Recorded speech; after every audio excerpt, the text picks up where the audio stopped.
bill table contains bill ID items.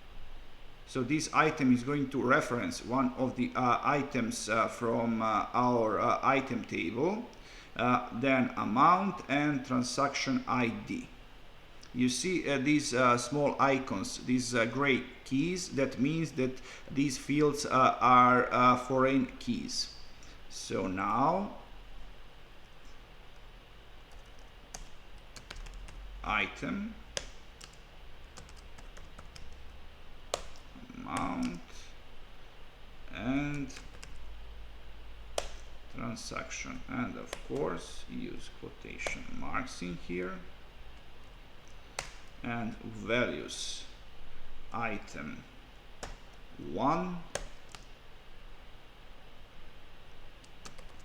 amount 25, and transaction ID 1.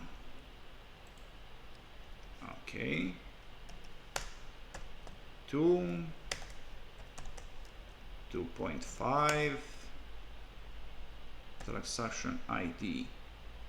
We are going to use same transaction. Everything works well. And okay, with first transaction only 2 items. Now I'm going to add some data to our second transaction, and our third transaction is going to hold 3 items. First, second, and third. Okay, and now let me show you what we have. If we want to select all of data from our transaction table, we are going to do that with this syntax.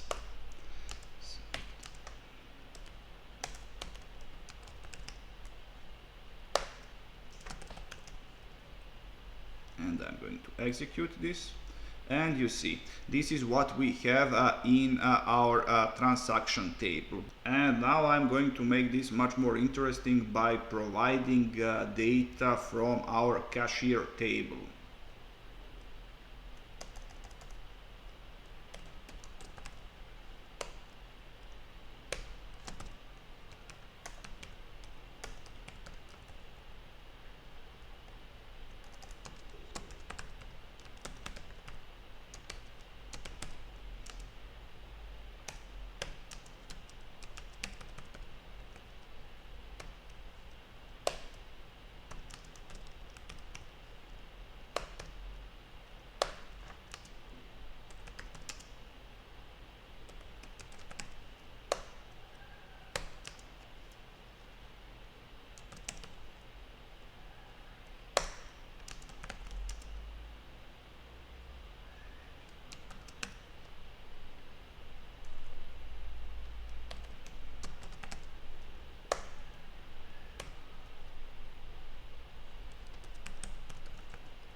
Okay, now I'm going to execute this code. And you see, for every transaction, we have transaction ID and the name and second name from our seller.